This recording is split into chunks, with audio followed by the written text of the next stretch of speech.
小学英语中最常用的5句谚语，特别是第5句话，为什么要这样来解释呢？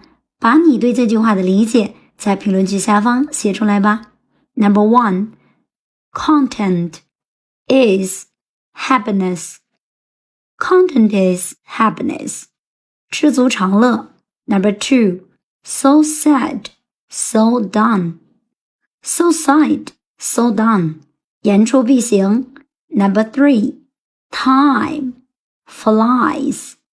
Time flies. 光阴似箭。Number 4, all for me.